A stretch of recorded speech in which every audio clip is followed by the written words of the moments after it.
Cette vidéo est le 42e épisode.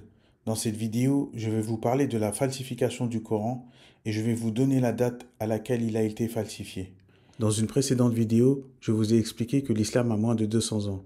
Aujourd'hui, nous allons approfondir cette idée et en apporter les preuves. Vous avez probablement entendu dire que le Coran est un texte impossible à modifier et qu'il serait le seul livre de l'histoire à n'avoir jamais été altéré, car toujours préservé. Mais si je vous disais que cette affirmation est fausse et qu'elle a été construite pour alimenter le récit selon lequel le Coran n'aurait jamais subi de modification. Dans d'autres vidéos, j'ai expliqué que la chronologie généralement acceptée concernant l'islam est erronée. Contrairement à ce qui est souvent affirmé, le point de départ ne correspond pas à l'an 622, c'est-à-dire l'Hégire, et l'islam n'a pas 1400 ans. En avançant cela, je remets également en question la possibilité que certains événements majeurs se soient déroulés selon la chronologie officielle, comme par exemple la standardisation du Coran attribuée au calife Othman ibn Affan. Selon la tradition islamique, le troisième calife, dit bien guidé, aurait entrepris entre 650 et 656 de standardiser le Coran pour unifier les différentes versions en circulation et préserver un texte unique. Il aurait rassemblé le contenu du Coran en un seul livre, avant de faire brûler toutes les copies divergentes. Pour procéder à la compilation du Coran, Othman chargea une commission comme cela est indiqué dans le livre intitulé Kérigme coranique, écrit par Thierry Ben Othman, où on peut lire à la page 12 le passage suivant. Othman chargea une commission de 4 personnes de préparer plusieurs copies du Coran sur la base de la recension d'Abou Bakr, y ajoutant tous les fragments épars qu'il fut possible de trouver. Othman ordonna ensuite la destruction de tous les autres témoins écrits sur des omoplates, des papyrus ou des feuilles de palmier datant de l'époque du prophète. C'est la seule recension en usage aujourd'hui puisque celle d'Ibn Mas'ud a disparu au Xe siècle. Ces copies étant prêtes, Othman les fit envoyer dans toutes les directions de l'Empire musulman. Les éditions du Coran suivent aujourd'hui encore, mot pour mot et lettre pour lettre, cette vulgate qualifiée d'écriture othmanienne. Aujourd'hui, il est largement admis par les musulmans que le Coran actuel est celui d'Othman datant de 650 et qu'il n'aurait jamais été modifié depuis. Mais qu'en est-il vraiment? La vérité, c'est que la réécriture du Coran n'a pas plus de 100 ans, et je vais le prouver. Le fait dont je vais vous parler est méconnu par l'écrasante majorité des musulmans, mais ce fait est connu et occulté volontairement par les savants de l'islam. Et pourtant, cet événement est bien plus récent qu'on ne le pense. Contrairement à ce que rapporte la tradition islamique, la standardisation du Coran ne s'est pas produite en 650 sous le califat d'Othman. En réalité, c'est en 1924, au Caire, en Égypte, qu'eut lieu la véritable standardisation du texte coranique, un événement historique aujourd'hui connu sous le nom de la standardisation du Coran de 1924. Pour mieux comprendre le processus détaillé de la standardisation du Coran, nous pouvons nous référer au livre A Concise Guide to the Quran, écrit par Ayman Ibrahim. Nous pouvons lire le passage suivant que nous pouvons traduire par ceci. En 1907, sous le règne du roi ottoman Fouad, le gouvernement égyptien découvrit que les copies du Coran utilisées dans les écoles locales étaient pleines de ce qui était qualifié d'erreurs. D'où provenaient ces copies? Le fait est que des copies du Coran en arabe, avec diverses lectures, avaient été imprimées en Europe et envoyées dans les pays musulmans. Le premier Coran fut imprimé à Venise en 1537. Ensuite, à Hambourg, en 1694, une copie fut publiée par Abraham Inkelmann. Celle-ci fut suivie par la célèbre édition de 1834 du savant allemand Gustav Leberecht Flügel, qui devint le texte de référence pour les savants occidentaux pendant au moins un siècle, jusqu'à la production de l'édition du Caire. L'édition du Caire de 1924 fut autorisée par les Ottomans, sous la supervision de l'université Al-Azhar et d'un comité de clercs musulmans qui avait pour objectif d'établir un texte faisant autorité basé uniquement sur la lecture de Hafs, afin d'éliminer les erreurs. La production du Coran de 1924 fut soutenue par un décret royal et l'influence religieuse d'Al-Azhar. Les savants musulmans d'Al-Azhar n'avaient pas pour but de créer une édition critique du Coran. Ils n'ont pas cherché à examiner différents manuscrits, ni à comparer les variantes. Leur objectif était de produire un texte fixe basé sur une lecture préalablement sélectionnée. En d'autres termes, les savants d'Al-Azhar n'ont pas scruté les manuscrits, mais ont plutôt étudié des livres écrits sur une variante particulière choisie par le comité.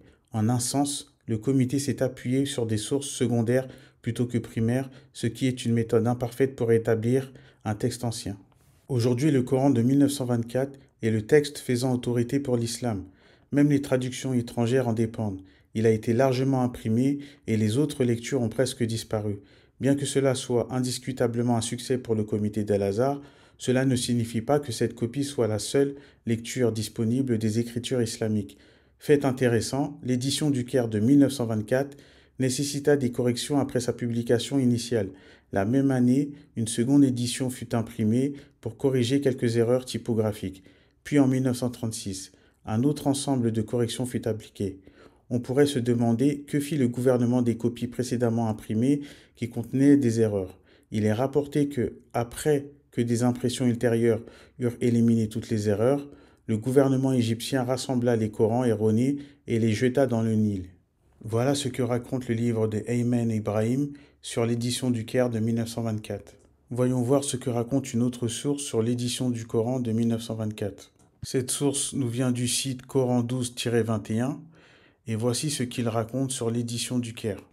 L'édition du Caire a été publiée en 1924 par l'imprimerie de Boulak, un quartier de la capitale égyptienne. Cette édition est également appelée l'édition royale, car elle a été réalisée à l'initiative du roi Fouad Ier. Elle représente l'étape finale d'un long processus de canonisation du corpus coranique. De nombreuses impressions ou tentatives d'impression avaient été entreprises avant cette version, en Occident, à Venise en 1537-1538 et en 1698, à Hambourg en 1694 et à Saint-Pétersbourg en 1787, au Moyen-Orient, en Iran entre 1831 et 1833 et en Turquie en 1872, et même au-delà en Inde en 1852.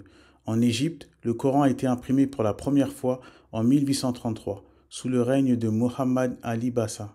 Cependant, les savants de l'institution Al-Azhar ordonnèrent la confiscation de l'ouvrage, affirmant qu'il contenait des erreurs et que l'encre utilisée était impure. Par conséquent, l'édition de 1924 est la première version publiée dans le monde arabe. Cette édition respecte la forme écrite utilisée dans la Vulgate othmanienne, le nom donné au texte coranique qui a été assemblé et mis par écrit par le comité désigné par le troisième calife de l'islam, Othman bin Affan. Ce texte fut reproduit en plusieurs copies et envoyé dans différentes provinces musulmanes, l'objectif étant d'éviter la circulation de versions divergentes du Coran. Alors, ce qui est intéressant ici, c'est que le Coran qu'utilisent les musulmans du monde entier est un Coran datant de 1924, car il a été réécrit en 1924. Question: où se trouve le Coran original? Autre question: pourquoi avoir choisi l'Égypte pour l'édition du Coran de 1924? Je vais vous répondre. Le Coran original se trouve au Vatican. L'Égypte a été choisie pour l'édition du Coran, car l'Égypte d'Afrique représente la fausse Égypte, comme vous le savez maintenant. Et je vous avais dit dans une précédente vidéo que le Coran original appartenait aux Hébreux et que les Ottomans l'ont volé en terre d'Amérique, qui représente la vraie Égypte. Donc, l'édition du Coran en Égypte est du symbolisme. Ils nous disent entre les lignes qu'ils éditent un Coran falsifié dans la fausse Égypte. Voilà le message qu'ils souhaitent faire passer en faisant cela. Je tiens à préciser ceci, que les Hébreux avaient plusieurs textes sacrés, à savoir la Math, la Bible, le Coran et d'autres textes sacrés qui renferment des sagesses ou des savoirs cachés. Mais ceux dont nous avons possession aujourd'hui sont tous falsifiés, qu'ils n'ont jamais eu de religion, mais qu'ils avaient une spiritualité qui leur permettait d'être en accord avec les lois de l'univers, de la nature et de vivre en harmonie dans leur environnement. Que cette spiritualité ne s'est jamais appelée islam, car ce mot renferme un sens caché qui sera abordé ultérieurement, et que l'ennemi ne donnera jamais le vrai nom, et qu'ils n'ont jamais été musulmans, car le mot musulman en réalité n'a jamais été lié à une quelconque religion, mais il renvoie au peuple de Nineveh qui se trouvait en Irak, et c'est le peuple de Nineveh qui en réalité représente la deuxième lignée, et donc les Ottomans. Cette vidéo touche à sa fin pour la partie 1, j'aborderai la suite dans la partie 2, et sachez que nul ne peut combattre la vérité.